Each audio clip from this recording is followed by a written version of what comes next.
Tuloy pa rin ang pagtugis kay Senador Bato de la Rosa. Yan po ang iginiit ni DILG Secretary John Vic Remulla kasabay ng pagtanggi sa kumalat na impormasyong na aresto na umano si de la Rosa. Saksi si June Veneracion.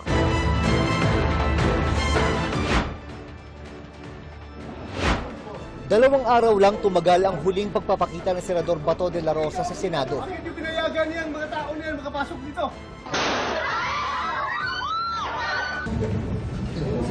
Mula nang umalis siya sa Senado sa tulong ni Senador Robin Padilla matapos ang bigong pagsisilbi sa kanya ng arrest warrant ng International Criminal Court o ICC, ay 2 buwan na siyang hindi nakita. Kaya biglang kalat online nang lumutang ang ilang impormasyon na naaresto umano siya, kabilang ang post pa ng eroplanong magdadala umano sa kanya sa The Hague sa the Netherlands. Lalo na nang nag-post ang kaalyadong si Attorney Jimmy Bondoc tungkol sa di niya tinukoy na bad news na binura rin niya kinalaunan. Nag-post din ang kaalyadong si Attorney Harry Roque na may nanghudas kay Bato. Ngayong araw, sunod-sunod ang tugon ng gobyerno tungkol sa umano'y pag-aresto kay De La Rosa. Diretsahan niyan itinanggi ni Department of Interior and Local Government Secretary John Vic Remulla. Hindi po totoo yan. Nag-coordinate na po kami sa DOJ, nag-coordinate ang DILG, lahat ng law enforcement units. Gayon din ang Director ng National Bureau of Investigation o NBI. Wala sa amin, wala sa NBI, no? So, hindi totoo. Nasa Pilipinas pa rin po ba? Yun yung paniwala namin because tuloy-tuloy naman yung surveillance natin. We'll continue to do our manhunt to locate him. And yun nga, we have several areas na talaga tinututukan namin.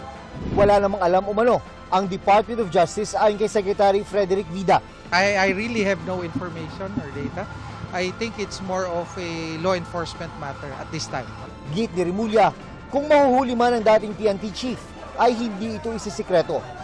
Gagawin aniya ang tamang proseso, gaya ng booking procedure at pagpapaharap sa korte bago ang extradition. Alam mo, ang fake news ngayon, ibang klase. We were always transparent with what we do.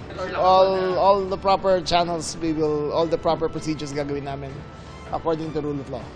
Kinwestiyon naman ng Malacanang ang timing ng post ni Bondoc at Roque na sabay umano itiniming para umano matabunan ang mga naisiwalat ng COA tungkol sa confidential funds si Vice President Sara Duterte. Kita umano ang motibo sa tinawag niyang diversionary tactic ng mga kaalyado ng bise. Sabi ng Department of Interior and Local Government, tuloy-tuloy pa rin ang paghahanap kay Senador Bato de la Rosa. Sa Mindanao area raw, huling nakita ang dating hepe ng Philippine National Police. Senator Bato is still being hunted down. Ako si June Veneracion, ang inyong saksi.